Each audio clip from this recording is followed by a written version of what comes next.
A very good morning everyone. So today we are going to start with an interesting topic, that is report writing stages.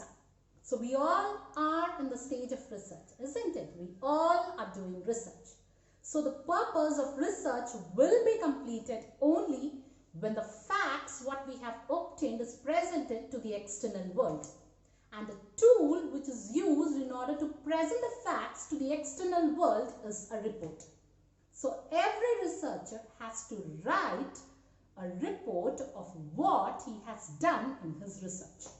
So this report writing is not an easy task. It is really a complicated task because a series of steps or stages are involved in writing a report.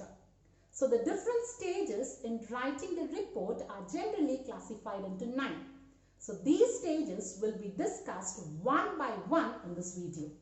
So coming to the first stage in writing a report, that is understanding the report and plan. So the first step in writing a report is understand the purpose of your report. That is why you are writing a report, for whom you are writing a report. And see that you understand all the technicalities which are needed in order to write a report. Once you understand the mere purpose of writing a report, the next thing what you have to do is you have to plan your report. That is, you have to fix the target date for starting the report and the target date for completing the report. Okay, so once the first stage is completed, the researcher enters into the second stage. That is gathering material. So the researcher, once he has fixed the purpose for his research, he has to gather the relevant materials related to his research purpose. So these materials can be gathered either from primary source or secondary source. So the researcher has to gather all the materials which is required for his research purpose. Once the materials are gathered, the third stage what the researcher has to do is organize and analyze the data. That is, in this stage, the researcher has to organize and analyze all the materials of what has been gathered during his second stage. That is, he has to decide what will be included in the report and in what sequence. And he has to group together all the related points. They may form sections as well as subsections. And later he has to analyze the data which he has collected. Once the third stage is completed, the researcher should make an overall format of a report. That is, before writing a rough draft, the researcher has to make an overall format. That is how the facts should be presented in a report.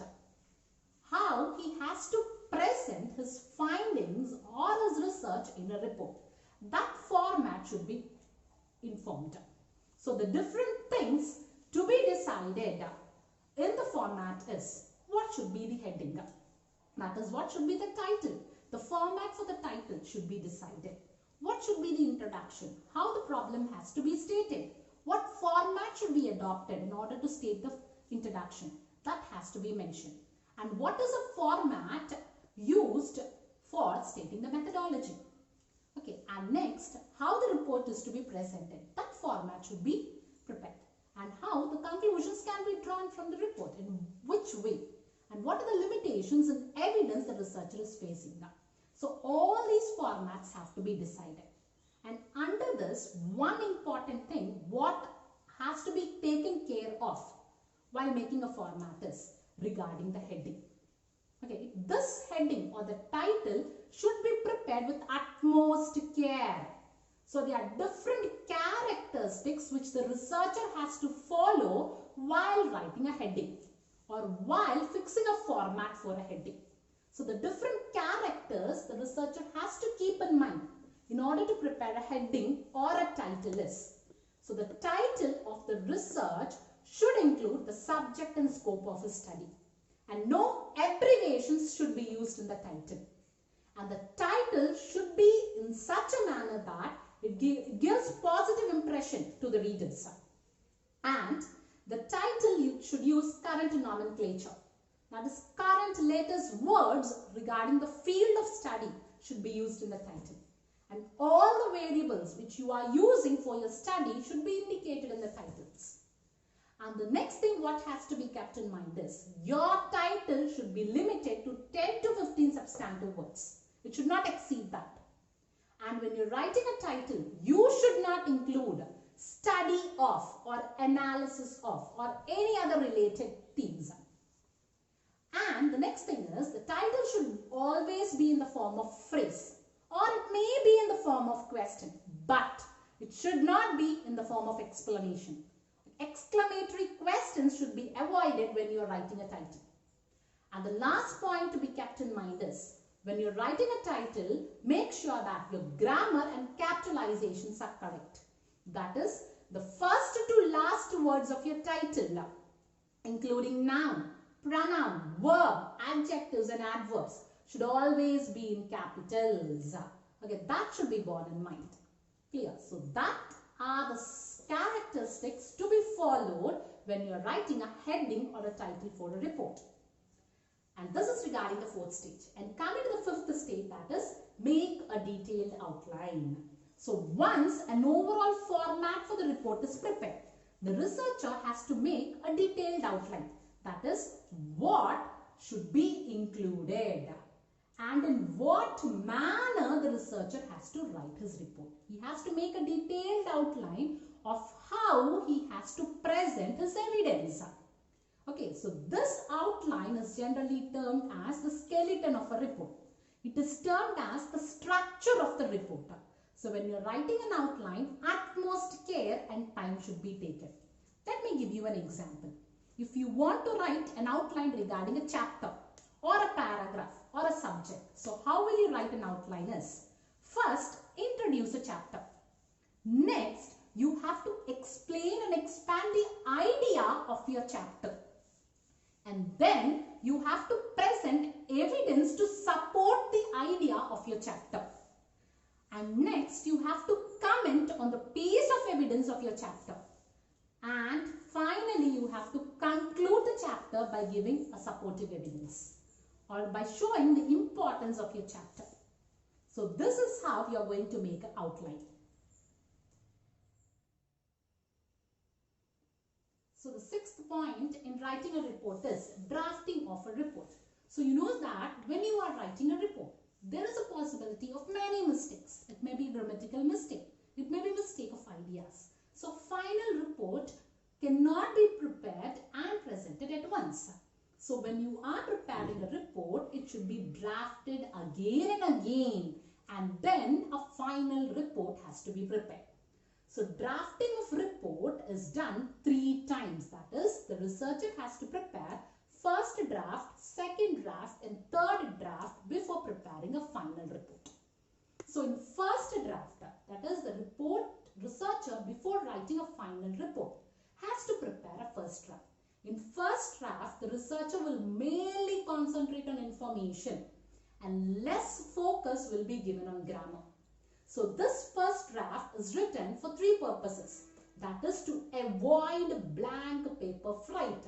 That is, there are many answers which are unanswered by the respondents, or there are many questions which lack proper answers. In order to eliminate all the blank paper fright, first draft is written. And to get an overall balance of report and to knit all the materials which has gathered from different sources, this first draft is written. And this first draft may be written by using any of the 2 methods. That is, it may be written by writing from one's own head or writing from notes.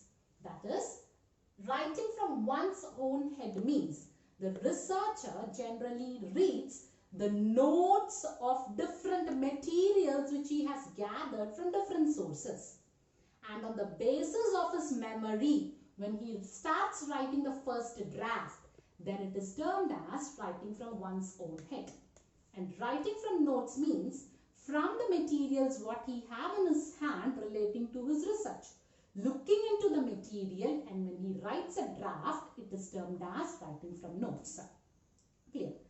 And the steps in writing a first draft is all the notes what he has collected regarding his research topic should be put in an order. And these notes or outlines should be expanded. And all the fundamental points in each chapter, paragraph and section should be mentioned. And again, rereading of facts and ideas should be done in the first draft. So this is how first draft is done.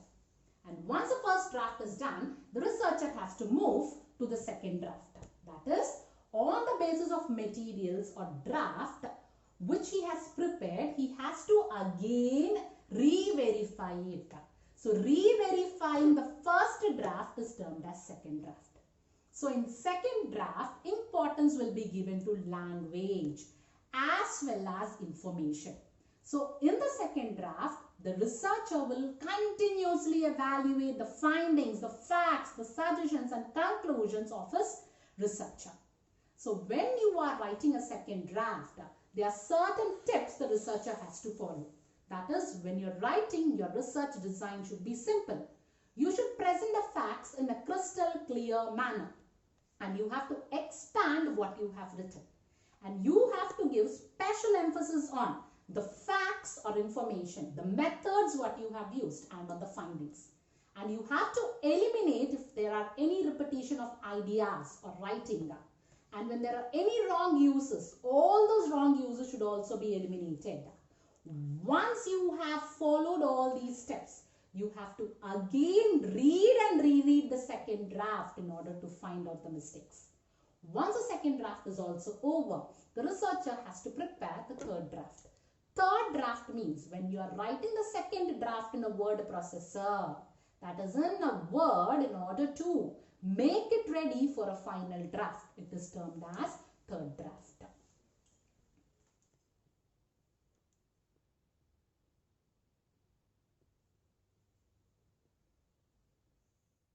So once you have prepared your third draft, the seventh stage in writing a report is editing of final draft. Thus, once you have word processed your third draft may not be free from mistakes. There may be mistakes in your heading, there may be spelling mistakes, there may be grammatical mistakes. So, editing of final draft should be done. So, when you are making an editing in your word processing, there are certain points which you should be careful of. Those points are, your heading should always be in captions and the body of your text should be double spaced, and you should number each page in Arabic numerals, and all your preliminaries should be numbered in Roman numerals. And when you're preparing the text, you should leave a left margin, you should leave a right margin, and you should leave a top and a bottom margin. So 1.5 inch left margin should be left, and right margin 1 inch, and top and bottom you have to leave 1/4 inch each. Clear? And the next 8th step is documentation.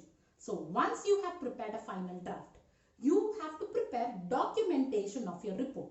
So this documentation is really needed because of 3 main reasons. Why? In the sense, documentation supports the facts what you have did. It acknowledges others who have helped you in doing your research. It also helps the other reader to get additional information. So the different documentations which are prepared are footnotes, bibliography, tables, charts and graphs, quotation and appendices. So in documentation part, I told you, you have to include 5 forms. That is footnote, table, charts and diagrams, bibliography, quotation and appendices. So in these, you have to keep certain points in mind. So what is that is?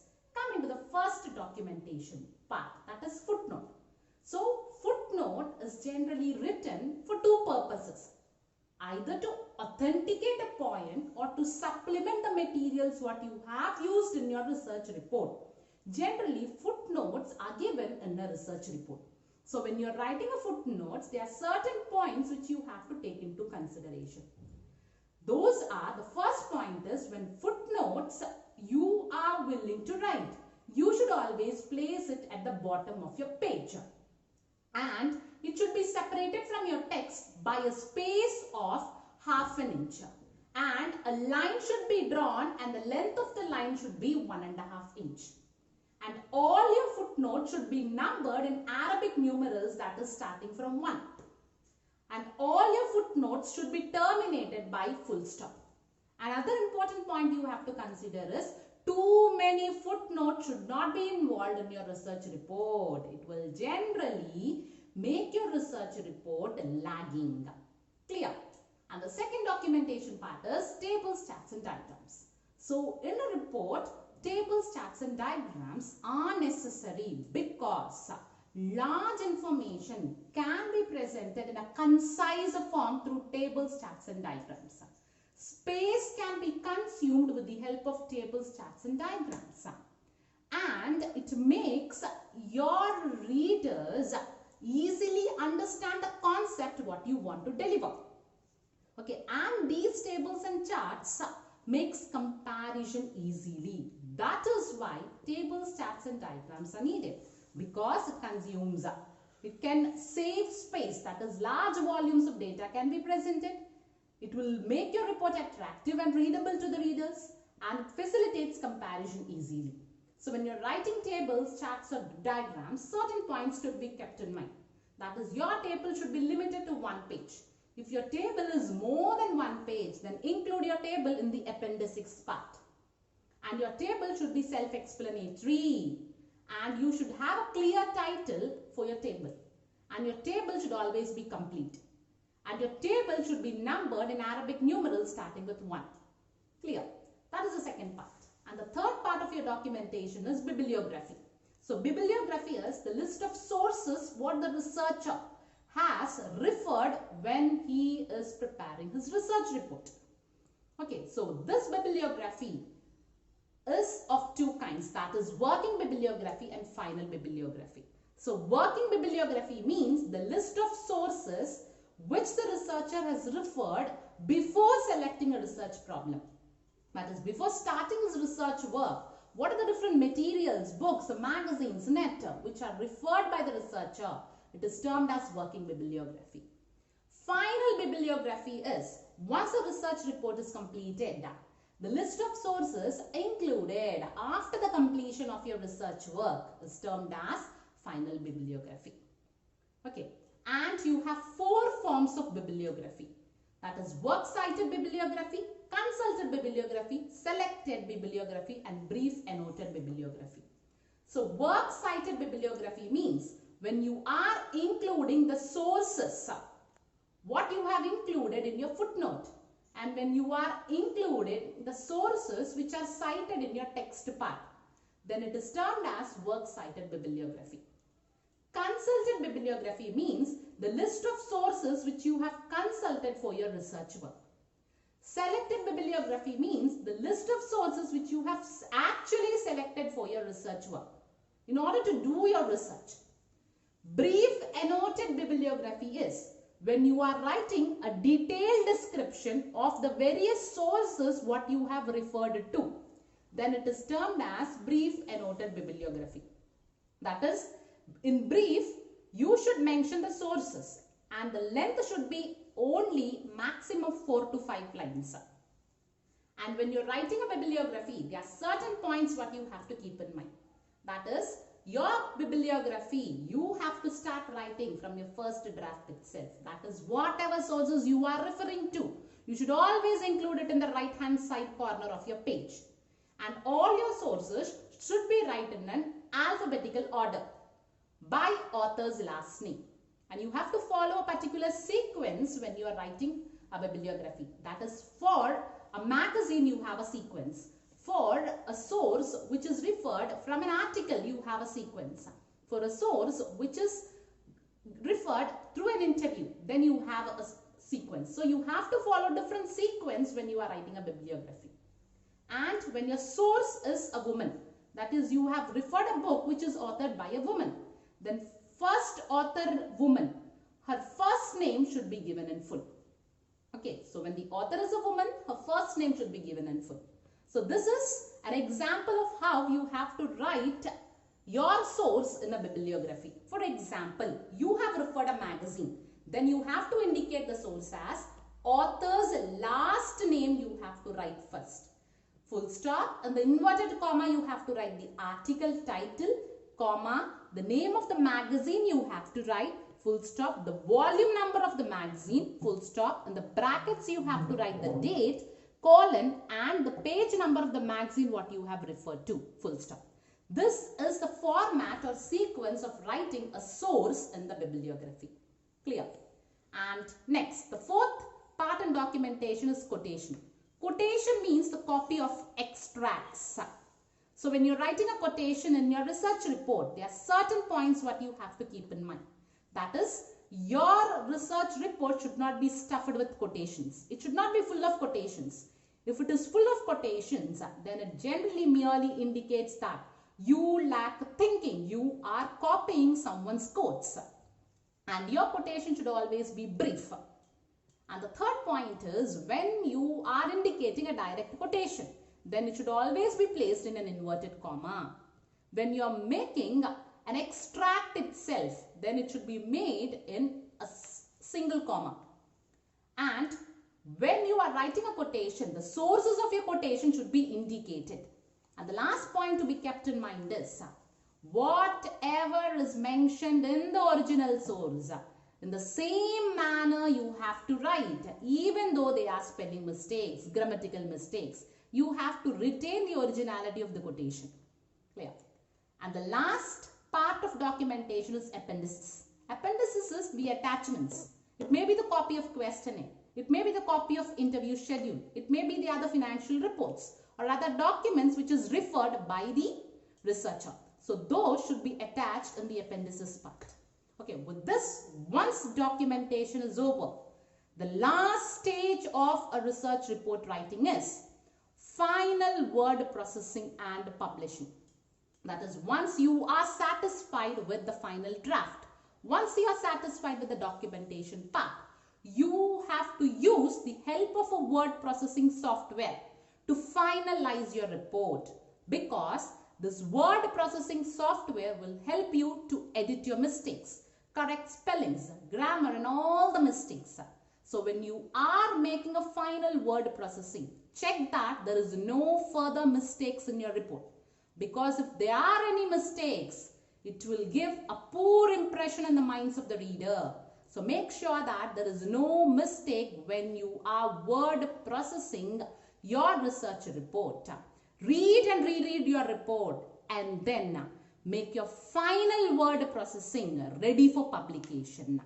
So once it is ready, you can publish your report either online or offline. This is how you have to prepare a research report. Thank you.